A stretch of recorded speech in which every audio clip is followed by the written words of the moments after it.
रतिया भोले गरमिया ना डोले पवन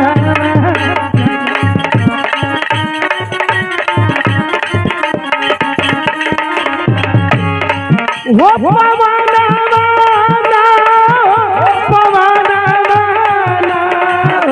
पवन की रतिया भोले गरमिया ना डोले पवन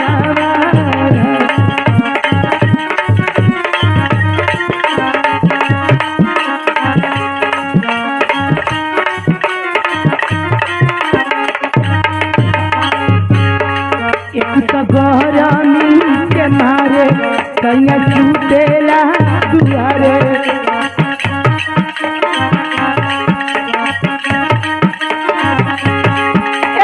गरमी के मारे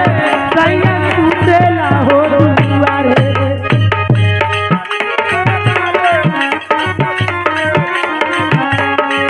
गरमी के मारे कन्या छूटेला हो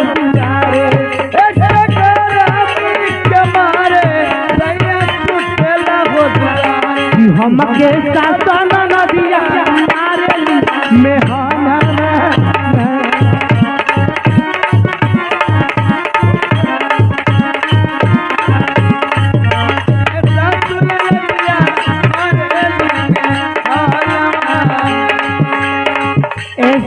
बड़ा कष्ट रहता गर्मी के महीना में हमके काहे देखा तो हरा से कहतानी कह भैया दो मामा के बोलवा दो दूगो बेनिया दिलवा दो भैया दो मामा के बोलवा दो दूगो बेनिया हो भैया दो मामा के बोलवा दो दूगो बेनिया दिलवा दो भैया दो मामा के बोलवा दो दूगो बेनिया हो भैया दो मामा के बोलवा दो दूगो बेनिया हो देखा ये लड़का के पापा बारे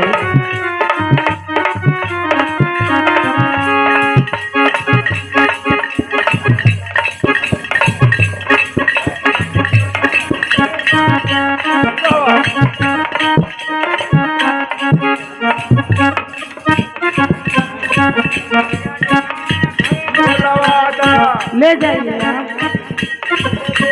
लेकिन कुछ लोग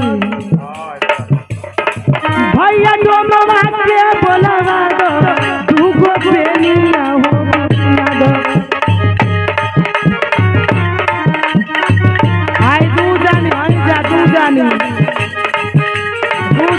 जा हमके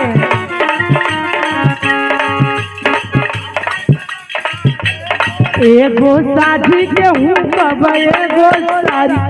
रतियाना देखी पैमानी होता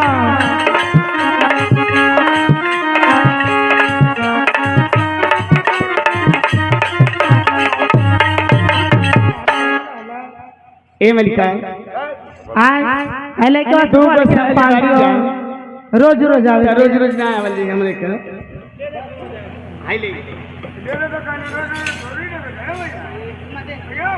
हां ए बहुत प्रिय पुरस्कार पार्टी से सब नमस्कार एक गिटार लगाई और ड्रामा की तैयारी करी लेकिन क्या कहता नहीं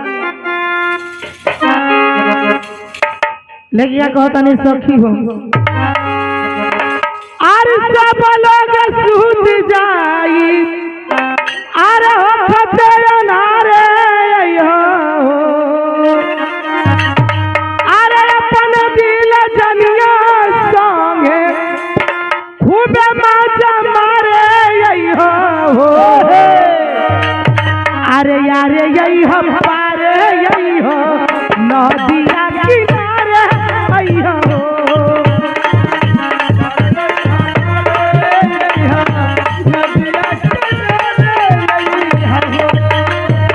अरे यही हम पारे यही हो नदिया किनारे हो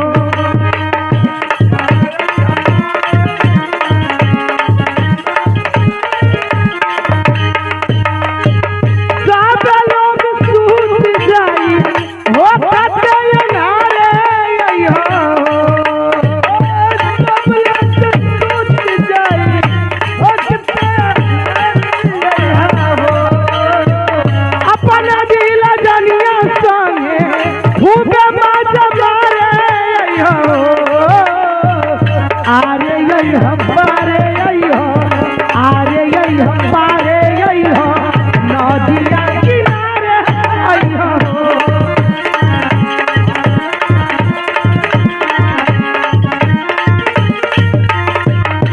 देखी आई फुआ लोग बैठल हई का हो तो हम लोग का मन ना करत है अइले को बबुआ के फुआ लोग बारी पैसा बचा के धरत है लोग की सुबेरे गट्टा खाइल जाई लगत कि ना लोग के खुशिए ना बा सही है बड़ी दिन बाद मुलाकात होई हो तोहर से मीठी मीठी बात होई हो बड़ी दिन बाद मुलाकात होई हो तोहर से मीठी मीठी बात होई बड़ी दिन बाद मुलाकात होई हो तोहर से मीठी मीठी बात होई हो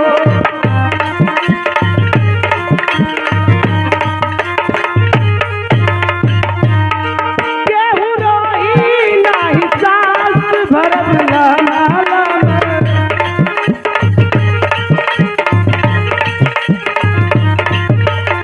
हमारा प्यार के गवाह रही चंदा मामा के गवाह रही है चंदा मामा कोरवा में भर के राजा खूबे दुलरा रे हो आरे यही हप्पा